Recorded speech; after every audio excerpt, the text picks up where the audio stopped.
hapa mume wangu. Yaani huyu na mke wake itakuwa ni wezi hawa. We Baisha mtoka nje na nikuja na mume wangu. Utajuana naye. Maana mimi nishawachoka. We mke wako tapeli tapeli mchezo wangu ni wiki ya 7 sasa. Sio miezi mingapi? Mume wangu huyu hapa malizana naye.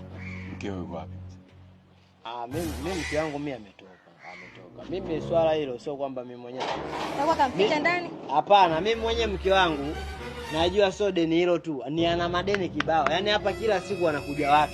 Sasa unafuga nini? Yaani sio kwamba mimi napendezewa mke wangu anachokifanya. Mimi mwenyewe naumia. Ananipa madeni makubwa ambayo nisikilize nikwambie kitu kimoja. Usifanye masiala na kiasi cha fedha ambacho mke wako anadaiwa. Najua. Sawa. 600 sio ndogo hasa ukizingatia hiki kipindi. Najua. Sasa kitu kimoja, mimi sitoi mguu mpaka nipewe hela yangu. Anachezesha mchezo wa nini? Hela ipo hivi. Yeye ameondoka hapa, ametoka. Yeye angekuepo nyenye angewajibu vizuri kwamba hela kapeleka wapi, kwa sababu hata hizo hela mimi mwenyewe sizioni. Umeona? Kwa mimi mtanihukumu bure. Hapa cha kufanya sasa tushirikiane, tujue hizo hela yeye amepeleka wapi. Kwa sababu sio mke wako, hapana, mimi sijuani naye, mimi mwenyewe inaniuma. Mimi mwenyewe inaniuma. Yaani sikiliza dogo, unajua mimi sina masiala kwenye hili. Wewe dogo baba yako mshamba wewe, wanakutekeanga nini wewe? Dogo baba yako mshamba wewe.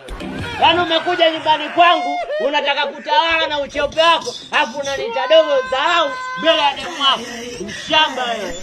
Sitaki kuona na waitia wezi. Wezi. Ila